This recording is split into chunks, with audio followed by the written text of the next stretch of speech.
Hey everybody, how you doing? Hope everything is going great and you're having a great start to your morning. We're doing an amazing Lakutei Halacha today. Something really, really beautiful. This is one of my favorite.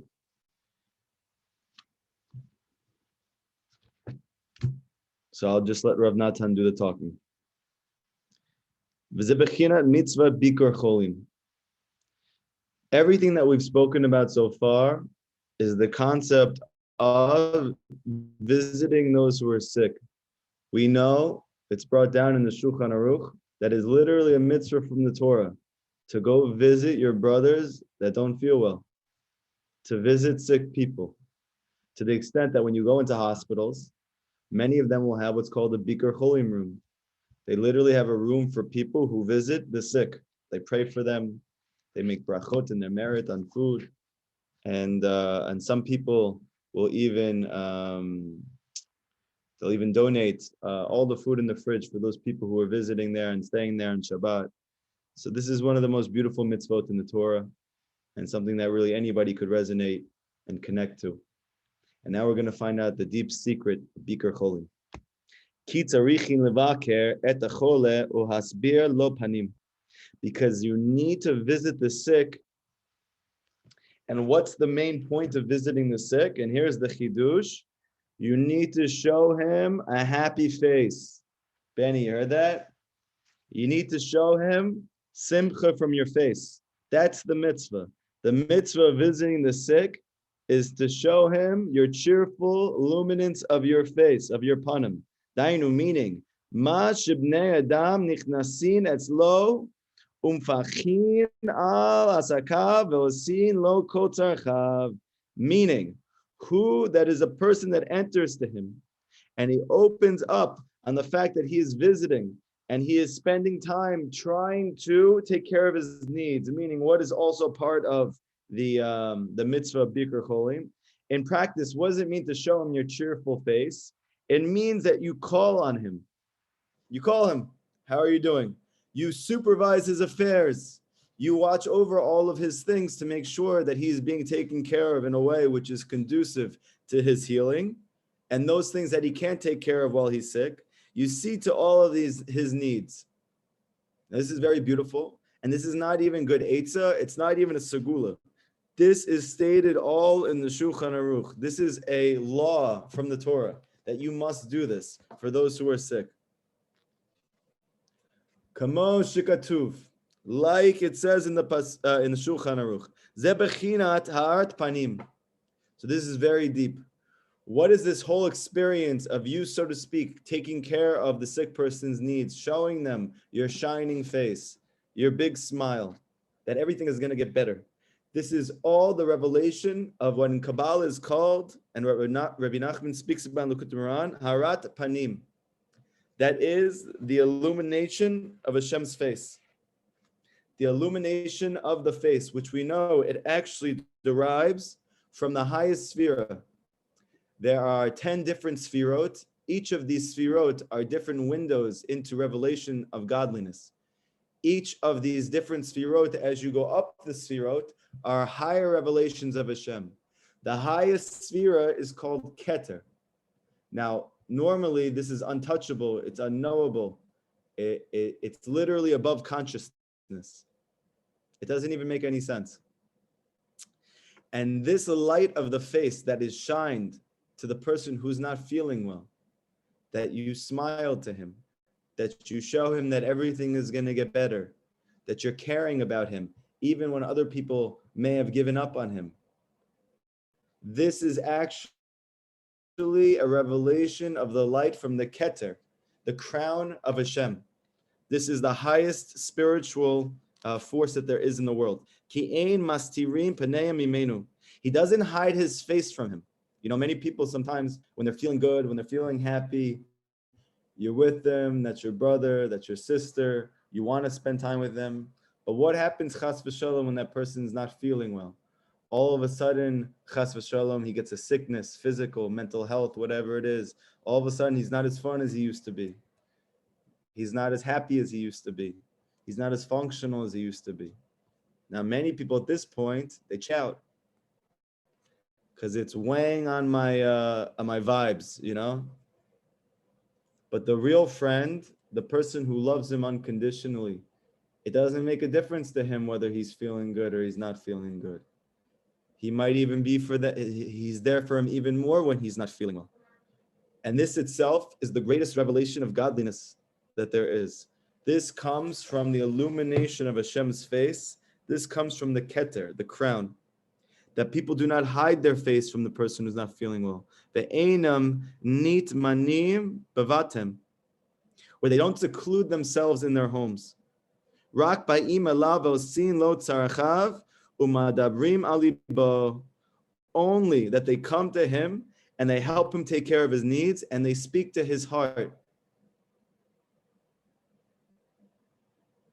This is all the concept of the light of Hashem's face.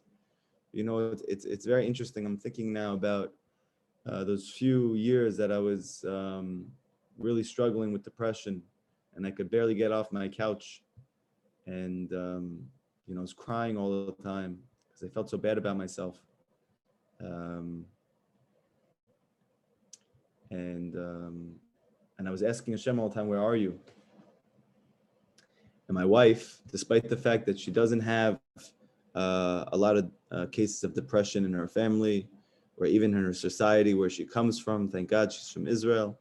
She's Sephardic, she's Tamani, other stuff, they have other stuff, but not as much of the depression thing going on. So I remember when I got sick, as I was getting sicker and sicker, she was there for me more and more. And she showed me a happier face even than when I wasn't. And she helped me even more than when I was fine. And I kept asking her, you know, why isn't Hashem helping me? You know, I'm doing the best that I can. I know I have many lackings. I know I'm not perfect, but look, this is literally my best, and I don't see Hashem anywhere. And in retrospect now, it's unbelievable that he was right in front of me, that I was having the revelation of the keter of my soul. That was from my wife, that she was always taking care of me when I was sick and wasn't feeling well, that she was supervising all my needs, that she was always telling me it was going to get better, that this itself was the greatest revelation of Hashem, and it was right in front of me, and I didn't know. I didn't know this Torah yet. So Bezrat Hashem, I hope this gets to everybody beforehand. Or Bezrat Hashem, that they never have to go through anything like this.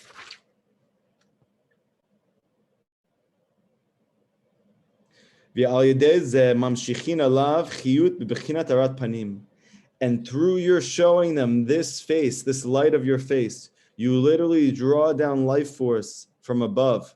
You draw life force from above spiritually, and you infuse it into the chole, into the person that's not well. And this is the concept of, it says in Mishlei, with the light of the face of the king is life. That life is the light of the king's face. So what does that mean practically? It doesn't even just mean when a person's physically sick or that he has mental health issues. It also means spiritual illness. That when you go and visit that person, Rabbi Nachman says he's also considered a chole. You know, many times we see people and we see that they don't want to connect to Hashem. We see that they don't want to grow spiritually. We see that they have a lot of resistance to the process, that they may even feel that the whole thing is a falsehood, it's a sham, it's a cult, all types of different barriers. And many times people get frustrated and they don't want to deal with it and they don't want to be with them. And the reason is because they have a complete, they have a twisted perception of what this person is. Because even though that person might sound good, he might appear confident. Says he's not well. That he's not well. And for instance, if a person came to you and they were very sick, very, very sick, you saw it physically, and they started to say things to you, you wouldn't judge them because you understand it's coming from their pain. it's coming from the sickness. It's coming from the illness. So too, Rabbi Nachman is telling us that when a person is not spiritually well, they don't know Hashem, which he says is what's called spiritual illness. He said, so then if you know that they're not well, so the opposite, you should love them even more. You should try and help them even more. You should show them the light of Hashem's face even more. And it's not about giving them a proof to the Torah. It's not about showing them, yeah, Hashem is with me. He does take care of me. He does do this. It is real. It's so simple. Show him a smile. Smile to him. Why are you smiling? What's going on in your life that you're smiling so much? The light of Hashem is in me. The light of the Keter is in me. It's shining through my face. That's all you need. It breaks every single barrier. And even if on the first time around, the person sees this person smiling and doesn't know why he's smiling, he thinks he's out of his mind. He sees you every day smiling. You know what's going to happen? Ultimately, he's going to ask you, why are you always smiling? What are you so happy about? I had a person once in the community. I remember he came up to me, and my rabbi at the time, Rav Walken, Alav Shalom, his neshama should have an aliyah. He sent this person to speak to me specifically. And I had my Likut Moran out at the time, and he said that you should learn with him something. So he came over to me, he said, what are you learning? He figured I was learning Gemara. He figured I was learning the Shulchan Aruch. And he saw this book called Likut Moran in my hand. And I had a group of friends around me. We were learning it together. And he goes, oh, Rabbi Nachman, interesting. He says, you know, Rav Avadia Yosef says it's a sore for you to go on Rosh Hashanah and leave your family. I was like, nice to meet you too. How you doing? Anyway, we had a whole conversation. I saw very quickly there was a lot of resistance. There was a lot of frustration. There was a lot of anger. And there was a lot of misunderstanding about Rabbi Nachman and his Torah that was probably told to him by many different people. But the truth is, it's really coming from the own inner stuff. It's just pouring out and it's manifesting in many different ways.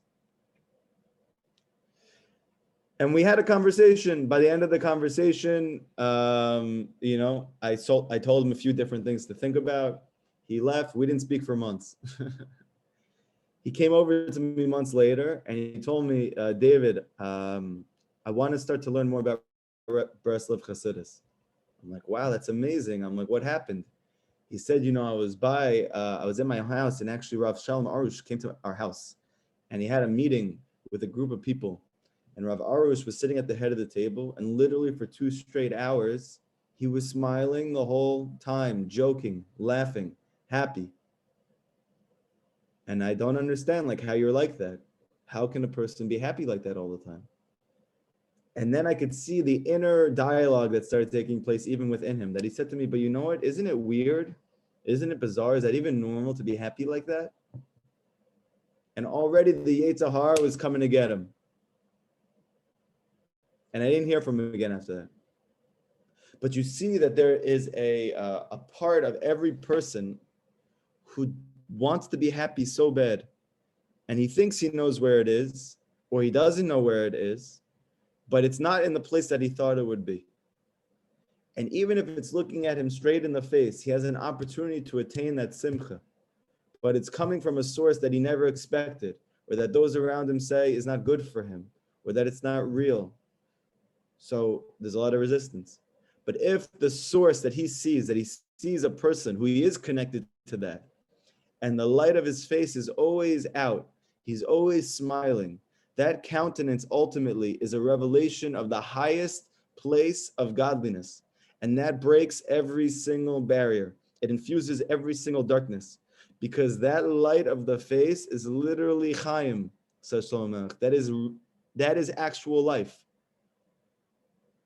You know, many people feel it.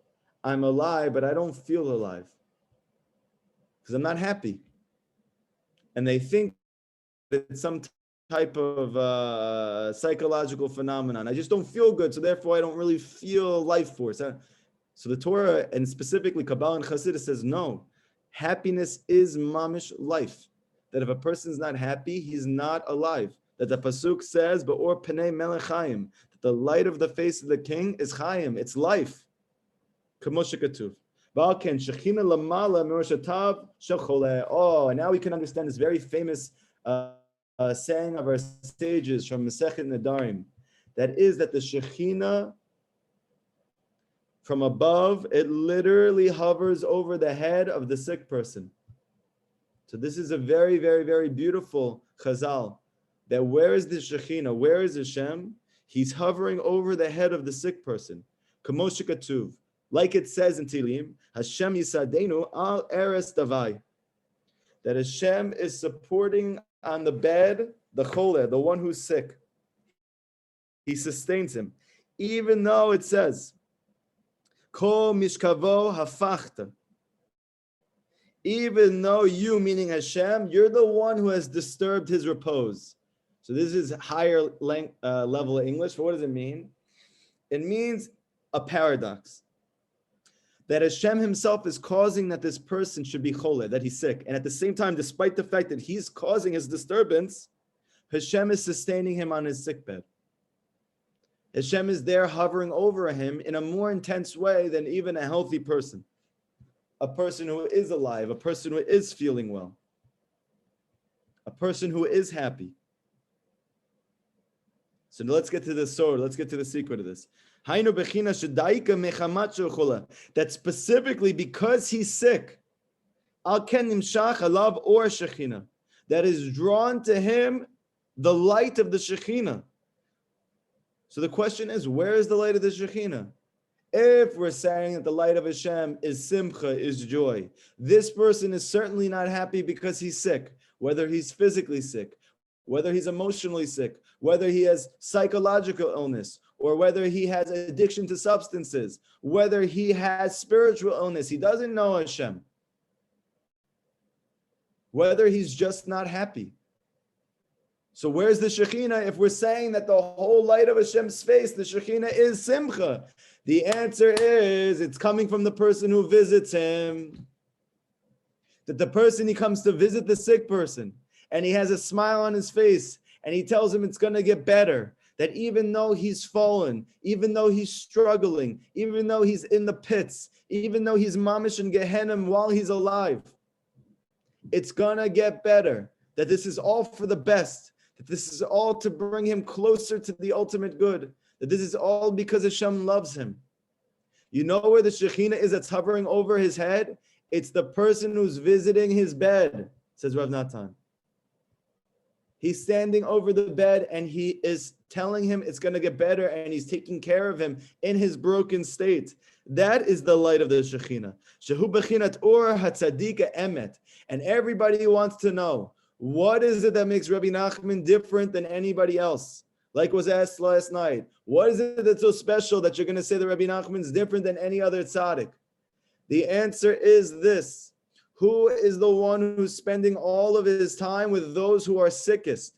Who is the one who's dealing with those who are emotionally, psychologically disturbed at the highest level? The ones who have been through divorce, the ones who have been through traumatic terminal illnesses, the ones who have been addicted to substances, to narcotics, the ones who find themselves in mental health clinics and substance abuse clinics, the ones who find themselves in prison, the ones who have done the most horrific things in the world. Who's busy with them?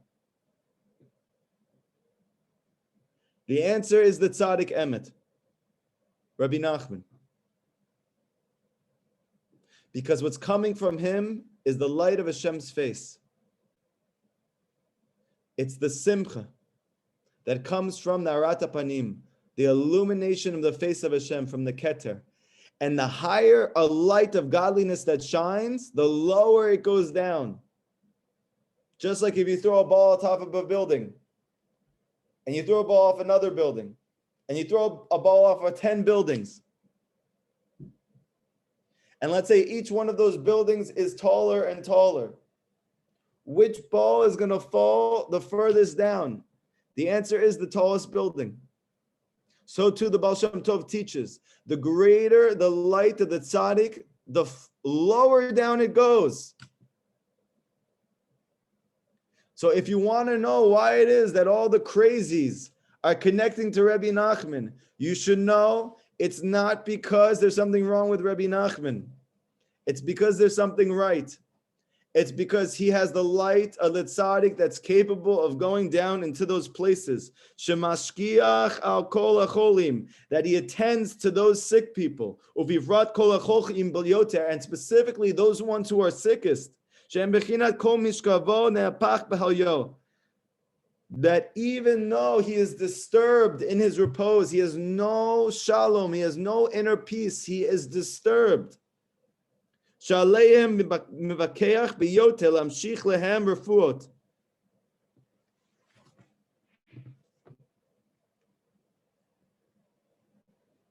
That the tzaddik looks after those people the most, to bring them healing and to invigorate them, both physically and spiritually. Begashmiut v'ruchniut, beofen shiuchal la'ir be'em masagot elokut.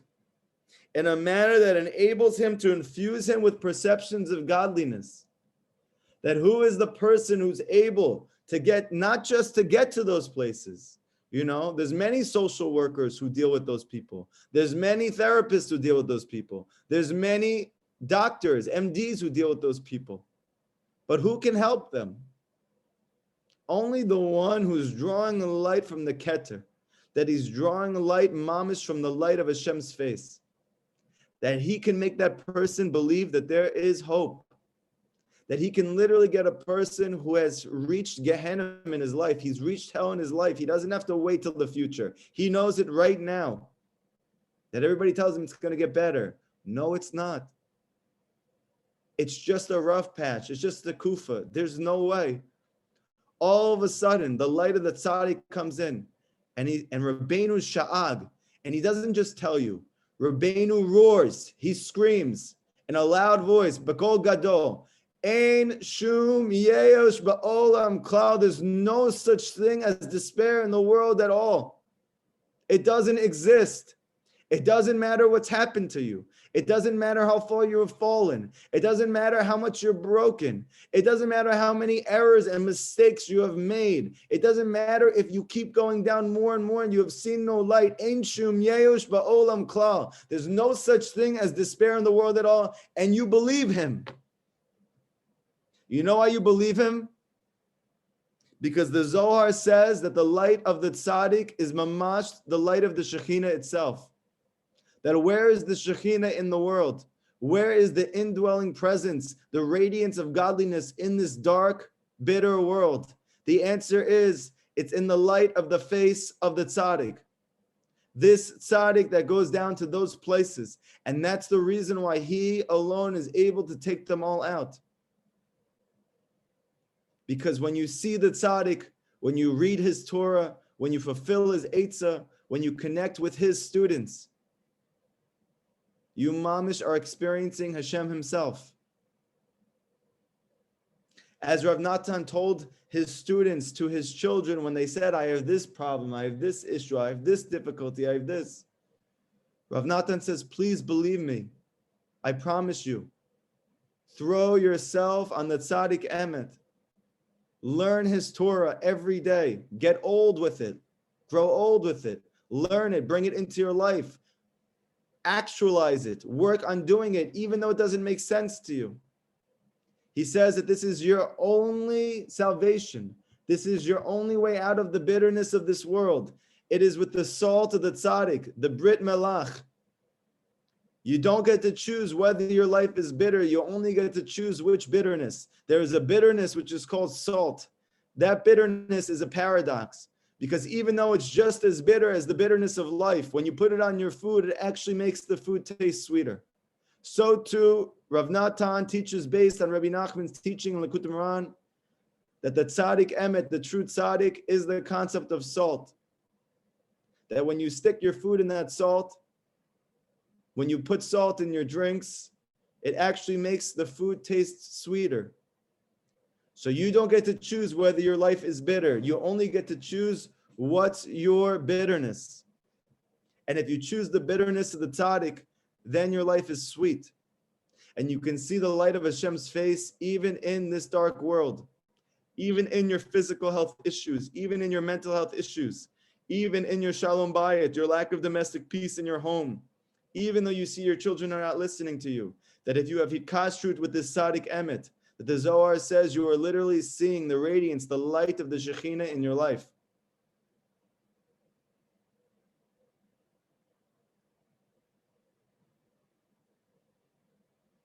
Ki zeh ikar gedulat tzaddik. This is the greatness of the tzaddik. Not that he knows the whole Torah kula, not that he's baki in halacha, not that he is even a master of prayer, that he can pray for hours with intention, with kavanah. Not even that he helps other people, that he does good, kind things. The ikr of the greatness, the essence of the greatness of the tzaddik, is the fact that he's busy healing those people who are sickest.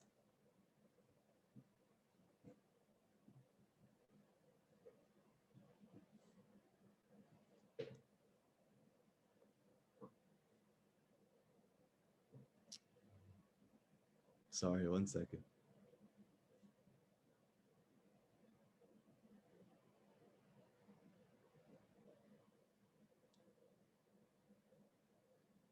You know, a lot of people ask me, how can you leave the normative track of the rabbinate and start an organization and be busy with all of the people that you're trying to help? And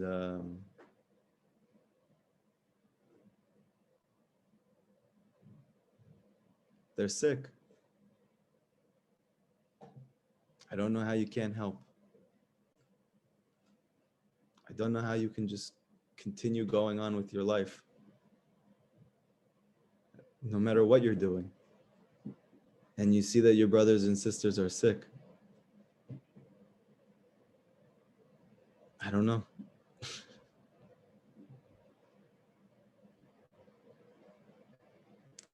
And therefore, because that he's sick, and he has lost his repose, he has no inner peace. Because of this specifically, the Shekhinah lamala meshatav, the Shekhinah is resting above his head, meaning the tzaddik is going to come visit you. The tzaddik is going to find his way into your life, and he's going to show you the light of Hashem's face. Specifically you, the one who's listening, the one who's not well, the one who's lost hope, the one who wants good and can't find it anywhere. The tzaddik is going to come for you. The Shekhinah is coming for you. Shu bechinat or tzaddik. This is the concept of the light of the tzaddik. Ki tzaddikim hem shechinato shemakom. Because the Zohar says that the tzaddikim, they are the Shekhinah of Hashem. The Shekhinah is not some mystical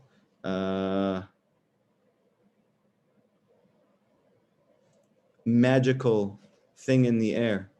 The Shekhinah is the real tzaddikim. This is the presence of Hashem in this world. This is why Rabbi Nachman says that the most important thing that a person can do in his life is to yearn and to desire and to pray and to run after a real tzaddik, to connect to him, to draw close to him, to do the best that you can in order to find the tzaddik so that you can heal. Why? Because the tzaddik is the Shekhinah himself. In the Zohar, it speaks about how in the beginning of creation, there is a place called Eden. Kabbalistically, Eden refers to the highest spiritual world, something which is completely above consciousness. Eden literally means, in Hebrew, it means ecstasy, a place of super conscious ecstasy. And it says there's a river that comes out of that place, and it splits into 4 tributaries, and it waters the garden, the Gan. That Gan Eden is not one place, that there's a place called Eden, there's a place called the garden, there's a river that flows out and spreads into 4 tributaries.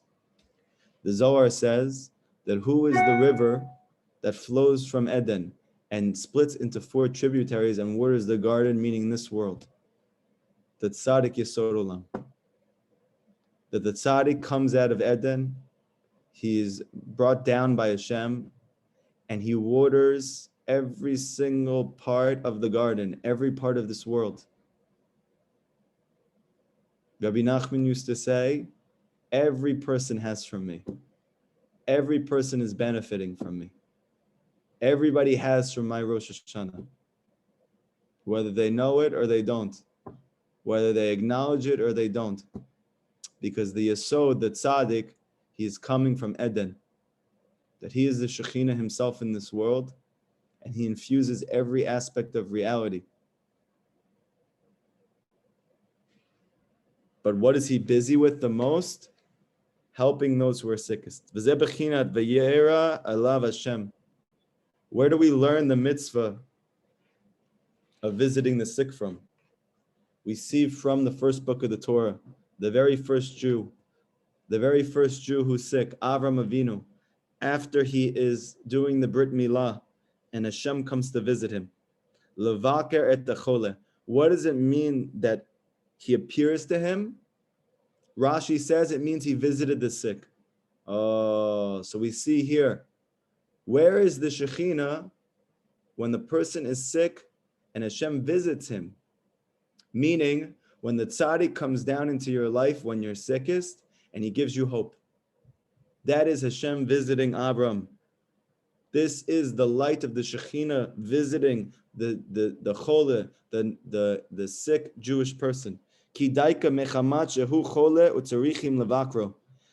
Specifically, that he is sick and he is needing to visit him.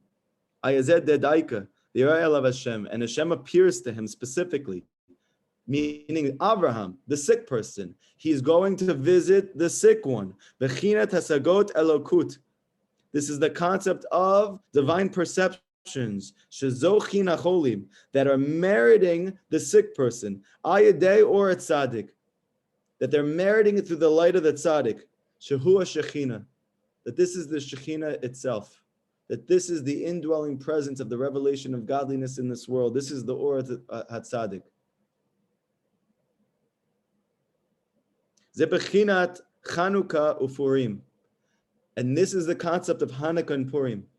We know that Hanukkah just finished, and we've been speaking about it, and the candles and the lights, that it's Keneged, the tzaddik, he's coming to visit the sick, because below 10 tefachim, we know Purim is coming up. And these were the last 2 chagim that were instituted by our sages. Shem bechinat mitzvat bikur cholim. That the entire essence of Hanukkah and Purim is the mitzvah visiting the sick. That why did the rabbis institute this? Why did the tzaddikim, the Shekhinah, institute in this world that the last 2 chagim that should be celebrated before the coming of Mashiach, or Hanukkah and Purim? That in Kabbalah, the Arizal explains that there's revelations of godliness that are higher on these 2 chagim than the rest of the year, even during Pesach, even during Sukkot, even during Shavuot. Because Purim and Chanukah are the concept of the Arat HaPanim, the light that shines from the Keter of Hashem and is coming down to those who are sickest, meaning the Jewish people at the end of the exile, before the Mashiach comes, that there is no greater darkness, there is no greater confusion, there's no greater bilbul, that everybody is lacking clarity, he's lacking peace, he's lacking fulfillment in his life. Comes the tzaddikim, the Shekhinah, to institute Chanukah and Purim, because they are the living manifestation of Bikur Cholim. Hashem is coming to visit us. Kihem yamim kedoshim v'tomim ma'od, because they are holy days and they are very great. That even though they are the days that are chol, meaning as opposed to the other chagim that the Torah says you can't work on these days are not so special. They're not so healthy. They're not so high spiritually. They're regular days. Ki eina masurim b'malacha, because the Shulchan Aruch says it's not a sword to do creative work on those days. It's not like Shabbat. It's not like the regular Chagim. Vehem b'chinat arat hasagut elokut al acholim bayoter, because the concept of the light of godliness, the perceptions of godliness that are going to those who are sickest. That's the reason why there's no asurim, because it's not the same level of spirituality. The people who partake of it don't have to be holding at the same level. You don't have to stop doing what you're doing. You don't have to achieve a higher level of spirituality. You don't have to leave your darkness to do Purim, to dress up for Purim, to get drunk on Purim. You don't need to leave your darkness to light your candles on Hanukkah. Hashem's coming to you.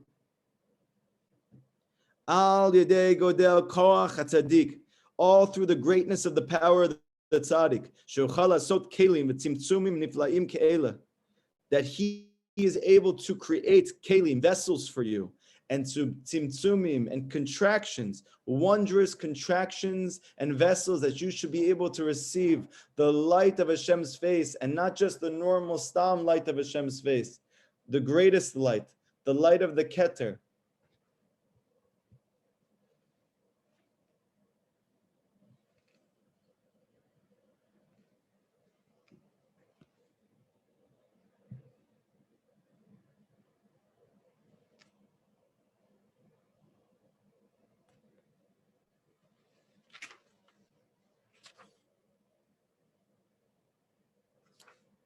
We'll continue Bezrat Hashem tomorrow, 10:30 a.m. Anybody have any questions from today's lesson?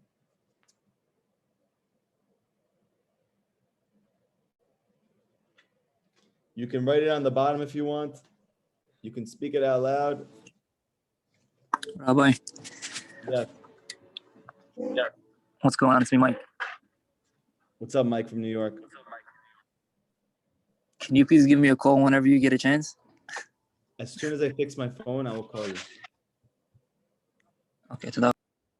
Okay, my phone's been broken for a few days, so I apologize to anybody who's been reaching out to me. Bezrat Hashem, after the class is over, I'm going to go get the Hashem's help a phone that works. Any other questions? I have a question. Yes, go ahead. Hi. If you have like fears and I know even if I have like Emunah from day, you're still like working on yourself and trying to put, I don't know, like it's hard. Like you go in life up and down. What is like the best way to like avoid having these fears from what's going on in life and currently even what's going on now? Sure. Does Tikkun Kali help with that for a woman or no? Yeah, Tikkun Kali helps for women. Fear is not a bad thing in and of itself. Awe is not a bad thing. To be overwhelmed by something is not bad. The issue is that we are overwhelmed by people, places, and things. So it's taught in Kabbalah and Chassidut, and Rabbi Nachman says that we need to lift up this yira and to reallocate it to Hashem. That means that I say to Hashem out loud, Hashem, I don't want to be scared of people, places, and things. I don't want to be scared about society. I don't want to be scared about my financial situation. I don't want to be in fear of what's tomorrow. I want to only have all of you.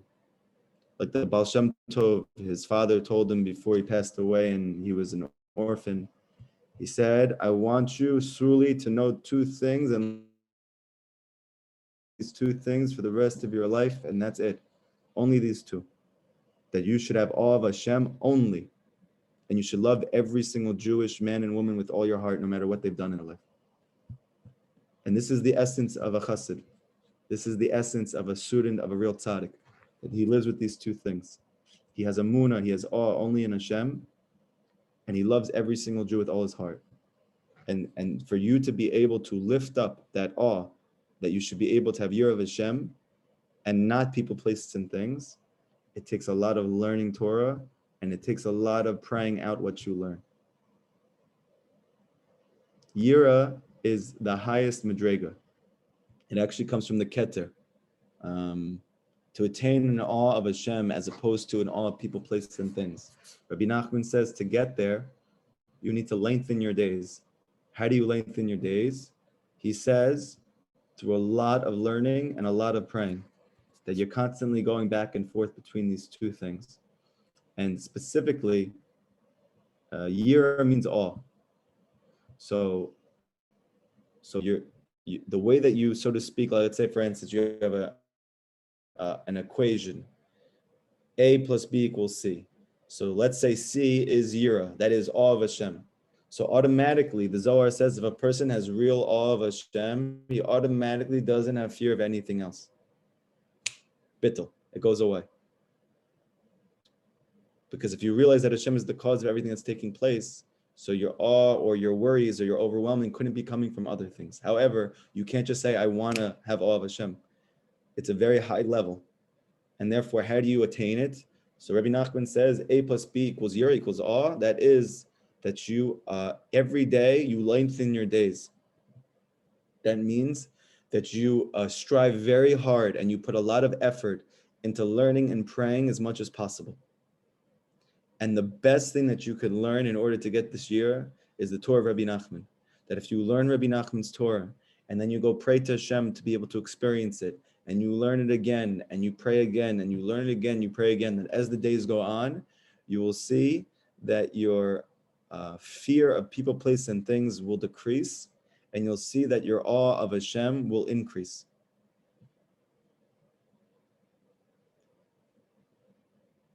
Does that make sense? Thank you. That was, yeah, very helpful. Yes.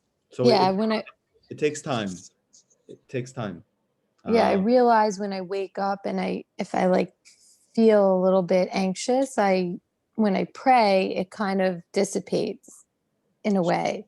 It does for 100%. But I'm very sensitive to what's around me, and that's a little bit of the issue. I'm super sensitive to everything around me. But I understand. Thank you so much. No, that's this. You should know it's a good thing to be sensitive. You need to ask Hashem, please, I want to be sensitive to you. I want to be that sensitive like I am to things around me, to my inner self. I want to be that sensitive, that I'm very sensitive to what's going on inside of me, not what's going on outside of me. That I want to be sensitive to you, not to the physical world. And it's not about, a lot of people think I have to get rid of myself in order that I should connect to Hashem. It's not true. You have to really connect to yourself. And you need to, like it says in Chassidus, take those things which are causing your challenges and you need to elevate it. In the language of psychology, it means to sublimate. Sublimate means I take something which is fallen and I elevate that thing itself. I don't get rid of it, I elevate it. So instead of, let's say, for instance, if I love just physical pleasure, so you might say to myself, so I'm so obsessed with physical pleasure, I can't connect spiritually. So I need to get rid of it. The answer is you don't have to get rid of your taiva. You don't have to get rid of your desire for pleasure. You just have to elevate it. And you have to ask Hashem, please, I want to desire your pleasure. I want to desire spiritual pleasure. Or let's say, for instance, like me as well, that you have a natural inclination towards anxiety. And that anxiety can be very crippling. But if you understand that anxiety, if you take that fear, and you ask Hashem, please help me to use it and to have awe instead of you. Then, instead of feeling crippling from the awe, from being overwhelmed, when you're overwhelmed from Hashem, the Zohar says you're going to feel tremendous, deep inner peace. So, but the way in which to actualize it, how do you achieve these levels within yourself? It's by praying to Hashem on it. There is no way to attain any spiritual level if you do not pray for it. So you have to ask Hashem. And if you say to yourself, what you just had, that's a very, very important thing that you just said. When I tell Hashem what's going on with me, I already start to feel a decrease in the emotional turbulence. So that's a very good thing to know. Now imagine, what if I decided to speak more? That instead of maybe just speaking in the morning, that maybe I'm checking in throughout the day. You know, many people think to themselves, oh my gosh, an hour of Hibodedut, that I talk to Hashem for an hour a day, that's insane. If you understand that in truth, There is nothing else besides him. And everything in your life that looks like it's not him is only a mirage.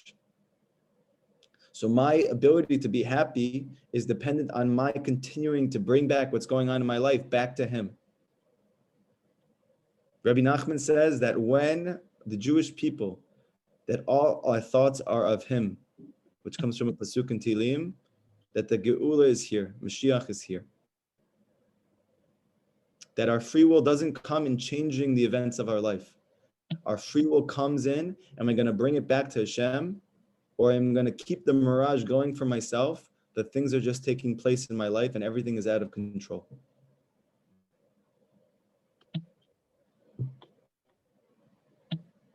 So speak more. The more you speak to Hashem, you'll see that your awareness of him and your awe of him will increase. And for sure, you have to also learn his Torah. If you do both, as the days go on, those days will lengthen, those days will gather, they will build, and you will see as time goes on that your yira will increase of Hashem and your overwhelmed nature from the world will decrease. Any other questions? Rabbeinu?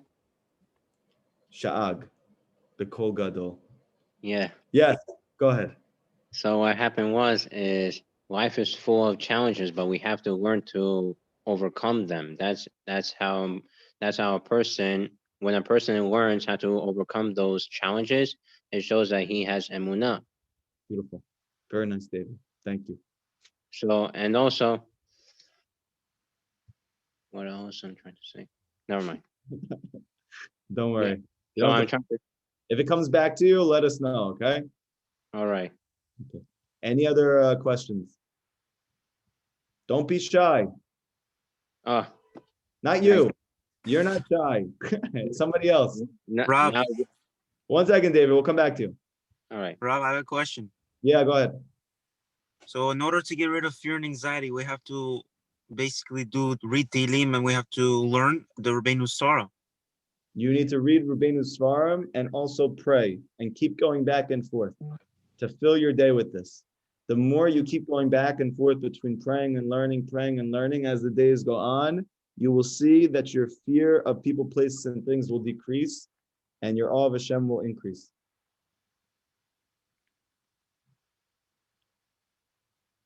So what else I'm trying to say is that because people, they always like to have things in their way, but when every time things don't go in their way, they start to get upset, like, why this, why that? We just mentioned this before, that if a person gets angry, he will get into despair, he gets into yield.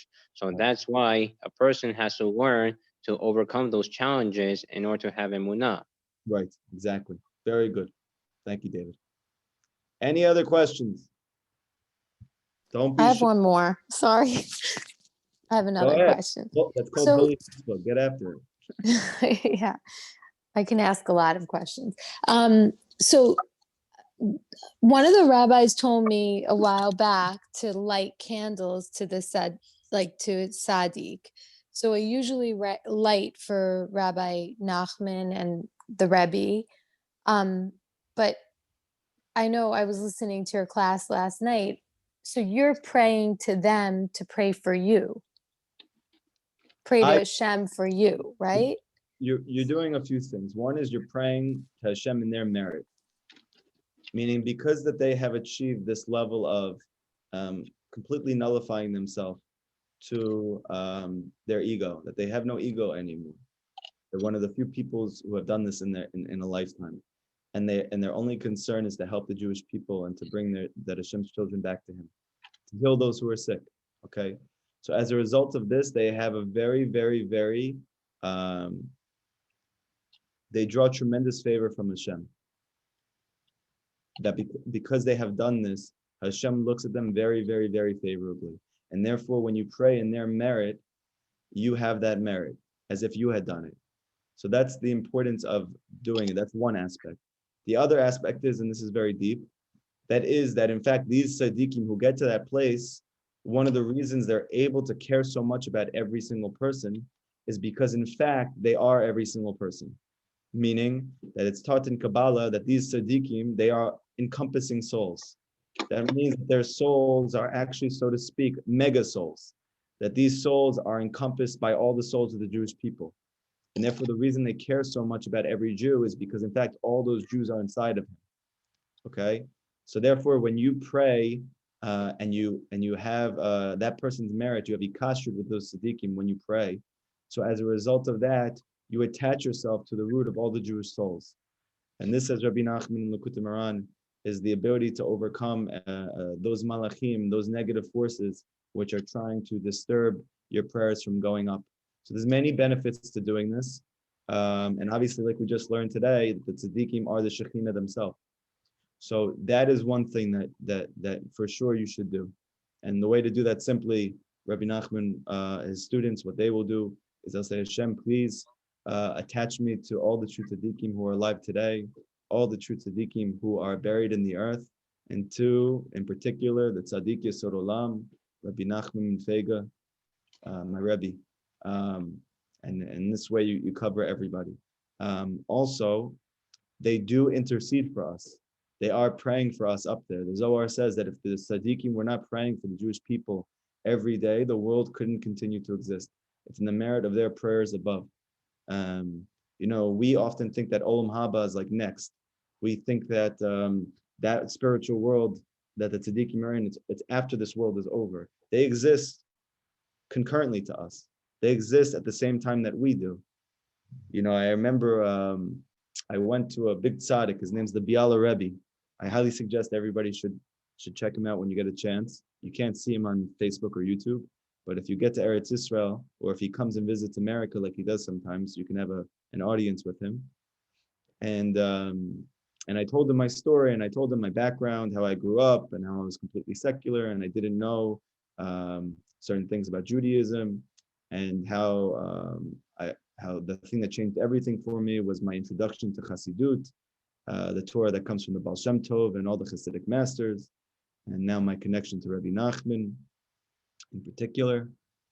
And he told me, David, you should know that the whole reason that you had an awakening is because one of your grandmothers is praying for you, has been praying for you for a very long time. So this is not to Chas v'Shalom discredit any of my grandmothers who are living, but I don't imagine that they've been praying for me to connect to Hashem for my whole life. So what I gather from that is that I have grandmothers who have passed on, who are still praying for me, and this should bring all of us solace to know that your ancestors are praying for you tremendously every day, and in zchut of this, you keep going, and for sure that Rabbi Nachman said that if you come to my kever and you give a pruta, a coin for tzedakah, you say tikkun klali, you say some tilim. He said, I will literally go the breadth, the width, the length of existence, and I will pull you out from Gehenna. And people think that means that if Chas v'Shalom at the end of my life, I end up in a place that's horrifying, that Rabbi Nachman will pull me out. But Rabbi Nachman himself said, I don't just mean Gehenna is next. Gehenna is right now. If a person suffers from depression, he's in Gehenna. If a person suffers from crippling anxiety, he's in Gehenna. A person suffers from substance abuse or addiction, he's in Gehenna. All these are versions of living hell. And a person who goes through these things knows it. A person who's sick knows it. That's what it feels like. It's not next, it's right now. And Rabbeinu says, I'm going to come down, I'm going to take you out. So, even though this is, for the people who are not as learned in this area, it could sound like something which goes outside of the realms of Judaism, that Hashem Echad, there's only one God. It doesn't. When you know enough, you realize that this is part and parcel of the fact that Hashem is Echad, it's one. But the Gemara itself says that the tzaddik rules. What does it mean that the tzaddik rules? That when a person reaches a certain level of self-sacrifice for those around him, for Hashem, that he has no self left, then Hashem is very happy to give over the world to him. Because why? He's going to make all the right decisions. When Hashem created the world, his whole entire goal and the greatest good that he felt there could be is if we asked for what we wanted and Hashem gave it to us. Now that over time has become altered. Why? Because we stopped asking for things that are good for us. and that we ourselves are not so connected to the truth of truth. And as a result of that, Hashem, like a father, he's not going to give you, so to speak, the koach to ask for things, and those things are not going to be good for you because Hashem is only good. However, the tzaddik, that he himself has overcome all sense of ego, all sense of self, for the sake of the greater good, Hashem is very happy to give the world over to him. And it's very clear from the Zohar that the true tzaddikim have a lot of power in this world. They have a lot of strength. They have a lot of spiritual koach. And even more so, says the Gemara, says Chazal, says the Zohar, after they pass away, even more so than when they're physically alive.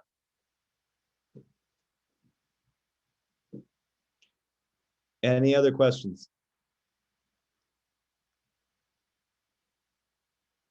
Okay, listen, tonight is Tu B'Shvat, I believe. So this is a night of tremendous joy. This is a night of tremendous love. This is a night of tremendous connection to Hashem. And I wish everybody a very, very happy Tu B'Shvat. Take a little bit of time today to look it up, see what it is. If you can, have a nice little seudah with your friends, with your family, with your spouse, with yourself. Each of the different fruits that you're supposed to be eating from connect to different sfirot. There's a lot of beautiful things that are going on in Tu B'Shvat. It's a very, very beautiful day. Beautiful night, beautiful day. So I wish everybody a very, very happy, healthy, blessed, spiritually infused, that the Shekhinah is mamish in your food, and he's on your plate, and he's in your table, and he comes to visit you in your house and to lift you up from all your darkness, okay? And then you should experience the light of Hashem in your life. Everybody have an amazing, amazing day. Bye.